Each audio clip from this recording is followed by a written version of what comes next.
समय की बात है। एक छोटे से गांव में एक बुरा शख्स रहता था जिसका नाम अमीर था।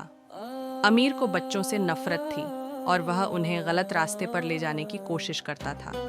वह बच्चों को इस्लाम की तालीम के बजाय बुराई की तालीम देता था। अमीर की बुराई के बारे में गांव के लोग जानते थे, लेकिन वह कुछ नहीं कर सकते थे। अमीर बहुत शक्तिशाली था और गांव के लोग उसके सामने डरते थे। वह गांव के लोगों को धमकी देता था और उन्हें अपने इशारों पर नचाता था। एक दिन अमीर ने गांव के बच्चों को इकट्ठा किया और उन्हें कहा, मैं तुम्हें इस्लाम की तालीम सिखाऊंगा, लेकिन मेरी तालीम से तुम्हें केवल बुराई ही सीखने को मिलेगी। बच्चों ने अमीर की बात मान ली और उसकी तालीम सीखने लगे, लेकिन अमीर की तालीम से बच्चों को केवल बुराई ही सीखने को मिली। अमीर बच्चों को इस्लाम के खिलाफ बातें सिखाता था।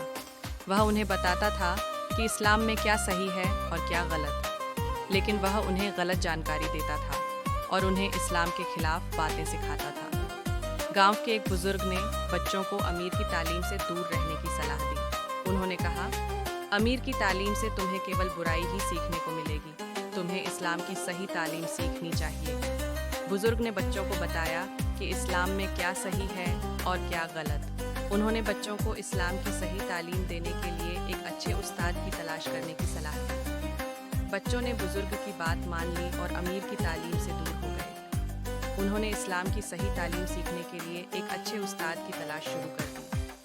उन्होंने गांव के आसपास के इलाकों में एक अच्छे उस्ताद की तलाश की। अंत में बच्चों ने एक अच्छे उस्ताद की तलाश पूरी की और इस्लाम की सही तालीम सीखने लगे।